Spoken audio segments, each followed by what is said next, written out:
নমস্কার বন্ধুরা, আবাস যোজনায় বকেয়া বরাদ্দ নিয়ে দিল্লিতে ডাকলো রাজ্যের সচিবদের। দেখুন বন্ধুরা, একটি খুবই গুরুত্বপূর্ণ খবর। অবশেষে কাটতে চলেছে আবাস যোজনার জট। পশ্চিমবঙ্গের অধিবাসীরা আবাস যোজনার টাকা পাচ্ছেন অবশেষে। দেখুন বন্ধুরা, একটি সংবাদপত্রে প্রকাশিত হয়েছে, আমি আপনাদের সামনে তুলে ধরছি। ভিডিওটি ভালো লাগলে চ্যানেলটিকে সাবস্ক্রাইব করবেন, লাইক ও শেয়ার করবেন। নিত্য নতুন আবাস যোজনার খবর পেতে অবশ্যই চ্যানেলটিকে সাবস্ক্রাইব করে রাখবেন। দেখুন বন্ধুরা, বলা আছে অবশেষে আবাস যোজনার টাকা নিয়ে কেন্দ্রীয় সরকার ও রাজ্য সরকারের মধ্যে জট কাটতে চলেছে। দেখুন এখানে কি বলা আছে, আমি আপনাদের সামনে সরাসরি প্রমাণসহ দেখিয়ে দিচ্ছি। প্রশাসনিক সূত্রে খবর, রাম মন্দির উদ্বোধনের পরের দিনেই 23শে জানুয়ারি প্রধানমন্ত্রী দপ্তরের বৈঠকে ডাকা হলো রাজ্যের যে দপ্তরগুলির বরাদ্দ আটকে রয়েছে তাদের সচিবদের। সেখানে থাকবেন কেন্দ্রের সংশ্লিষ্ট দপ্তরগুলির সচিবরাও।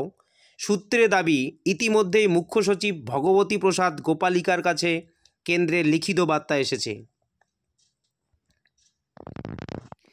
রাজ্যের সবচেয়ে বেশি দিন আটকে রয়েছে প্রধানমন্ত্রী আবাস যোজনার অর্থ। রাজ্যের দাবি, তার পরিমাণ অন্তত 8,000 কোটি টাকা। 100 দিনের কাজে আটকে রয়েছে আরও প্রায় 7,000 কোটি টাকা।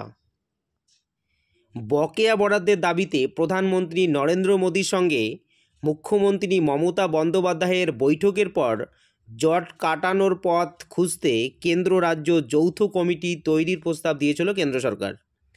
প্রশাসনের দাবি, এখন সেই বৈঠকে ডাকা হয়েছে রাজ্যের সচিবদের। মনে করা হচ্ছে লোকসভা ভোটের আগেই প্রধানমন্ত্রী আবাস যোজনা সহ কেন্দ্রীয় অনুদানভুক্ত প্রকল্পগুলির অগ্রগতি তুলে ধরতে চাইবে কেন্দ্র সরকার।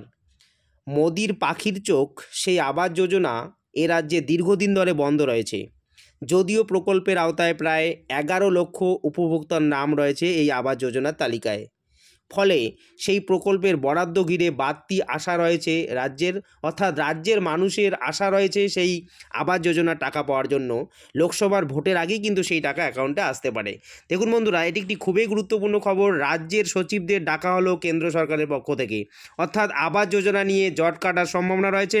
খুব শীঘ্রই আবাস যোজনার টাকা সকলের অ্যাকাউন্টে আসতে চলেছে, এটাই খবর পাওয়া যাচ্ছে। তবে একটি অবশ্যই আপনাদের কিছু অপেক্ষা করতে হবে। বন্ধুরা, ভিডিওটি ভালো লাগলে অবশ্যই চ্যানেলটিকে সাবস্ক্রাইব করে রাখবেন, লাইক ও শেয়ার করতে ভুলবেন না। এরকম আবাস যোজনার আপডেট পাওয়ার জন্য অবশ্যই চ্যানেলটিকে সাবস্ক্রাইব করে রাখবেন।